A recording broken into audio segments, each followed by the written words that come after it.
Ano po ang future ng AIM Global? Well, malawak yung katanungan yan, pero I will try to make it brief and concise. No?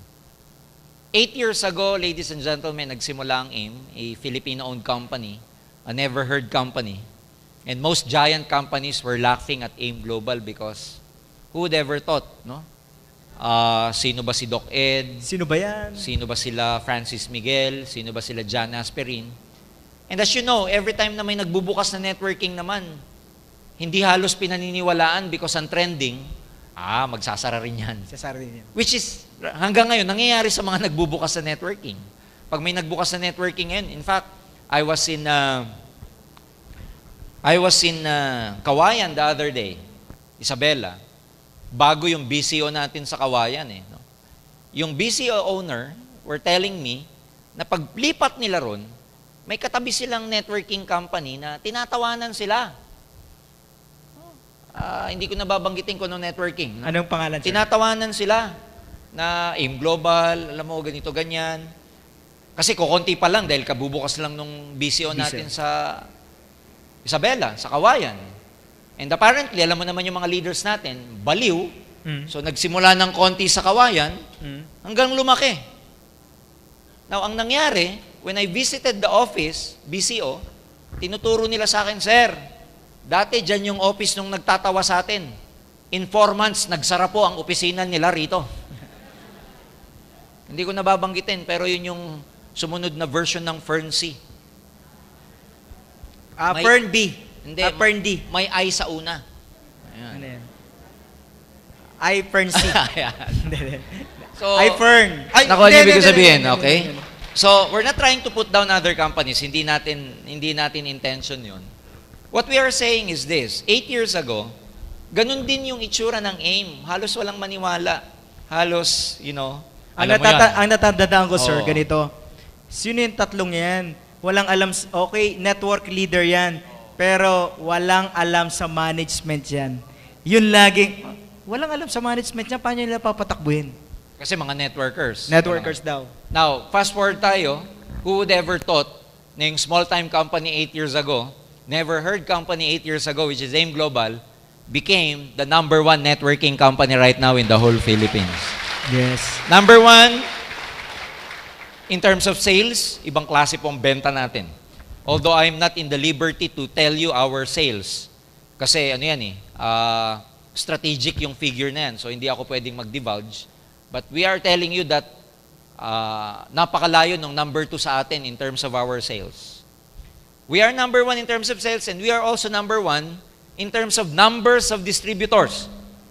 At the rate that we are going now, wala na pong Coliseum ang kasya sa taga-AIM Global kasi palaki tayo ng palaki. Ang daming taga-AIM Global.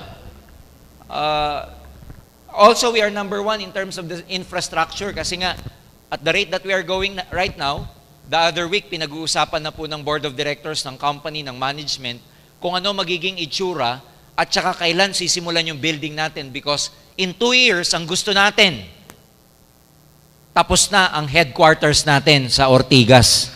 In 2 years' time. So if you're gonna ask me, what is the future of AIM Global, ladies and gentlemen? Our future is so huge. Our future is so big. Our future is so clear. Because, can you imagine, naging $2 billion peso company tayo with just few products. We're coming up with more and more products. We are focusing on delivering or on developing our leaders. Parami ng parami ang mga nagkakaresulta. Yes, yes. Dumadami ang mga members natin international. Nagpagawa tayo ng sarili nating manufacturing facility para sa Leven, beverages, and Vida natin. Sa Bulacan. Sooner or later, iba pang manufacturing facility ang ipagagawa natin. Wow. Parami ng parami ang mga infrastructure na prepare ng AIM Global na in our record and in our survey, tayo pa lang ang local networking company na magtatayo ng ganyang kalaking building at nagpapatayo ng sariling manufacturing facility. Woo! Wow. Doc Ed is also looking into possibilities of having our own plantation of coffee. Can you imagine?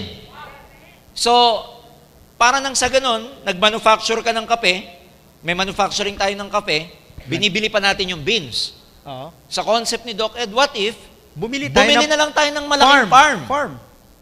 Ang tinitignan niyang farm, syempre, para quality ang beans, hindi sa Pilipinas. Sa abroad pa bibili ng farm para lang sa Sir, wait lang sa coffee. Wait lang Kanina, actually, nung sinasabing bibili ng, farm, ang iniisip ko, sir, Pilipinas, Cavite. Oo. Pero nung sinabi yung bansa, Iba pa kasi Iba pala. iba-iba mga variety ng beans. yes, may Arabica, may... Yeah. So, and can you imagine the concept of the company one day? I'm sure Doc Ed has already told you.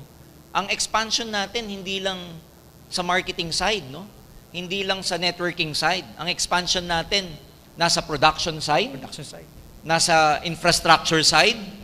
And I'm also open to tell you right now na may concept si Doc Ed, no, na magkaroon tayo ng Live-In Cafe. Ano ba tong Live-In Cafe na to, Roy? Parang Starbucks? Magkakaroon tayo ng, di ba, Starbucks, mataas, high-end. Yes. UCC, UCC. Shuttles Best. Below this is Boss Coffee already. Boss Coffee, tapos Coffee Yeah, Bean. mga iba-iba pa. Ang gusto natin, maging affordable sa bawat Pilipino, magtatayo tayo ng Live-In Cafe. Live-In Cafe. Live-In Cafe. Sir, And, nakikita ko na, mapupuno to ng mga networker. And nakakatuwa kasi yung building na dinesign sa baba nun, imbis na iwa-one-on-one mo yung prospect mo sa Coffee Bean, sa Starbucks, Tama. sa Live-In Cafe na lang. Live-In Cafe. Gagawin nating class na class yung itsura, meron din pastries, maganda ang packaging, Sir, pwede ba tapos mag-price social. Teka lang, Hindi, teka lang, mag-price ito size? maganda. Ang uunahin na magkakaroon, yung mga BCO owners ang uunahin na magkakaroon. Sino BCO dito ngayon? Kasi yung mga BCO, Ayun. meron na silang captured market kaagad. Oh. So, nandyan sa ganyang direksyon. Which is, we believe na tayo lang ang merong ganyang klaseng vision Concept. because of no less than our visionary President, Dr. Ed Cabantog. In fact, marami pa siyang iniisip na hindi ko pa pwedeng sabihin sa inyo. Yung mga nabanggit ko, nabanggit niya na kasi yan openly, kaya sinasabi ko na rin. Pero marami pa siyang bagay na sinasabi sa loob ng management strategically na hindi pa namin pwedeng i-divulge kasi pagka dinivulge mo, alam nyo naman, ang challenging kasi pag number 1 ka, Roy, Yes, sir. wala kang tinitignan ahead of you. Yes. Pero pag number 1 ka, maraming tumitingin sa'yo at gusto kang kopyahin. Kaya ayaw naming ibuhos lahat. Kasi marami dyan, gaya-gaya. Ha? Ginagaya ang AIM Global. Kaya, if the question is, ano po ang future? Isa lang ibibilin ko. Huwag kang bibitiw dito. Yes. Huwag kang bibitiw dito. Pag bumitaw ka at dumaan yung bus mo, sa EDSA, lilingunin mo na lang yung building namin. Sasabihin mo, member ako dyan dati. Ha? Habang kami kasama ang Global Ambassador, nandun kami sa swimming pool o nasa dry sauna at spa kami ng building natin, nagpapahinga at nag-gym at nagsuswimming sa facilities ng building na yun. Wow. Ha? Kaya, mag-ingat kayo na huwag kayong matempt bumitaw. Kasi pag bumitaw ka, wala na rin ang biyaya sa'yo.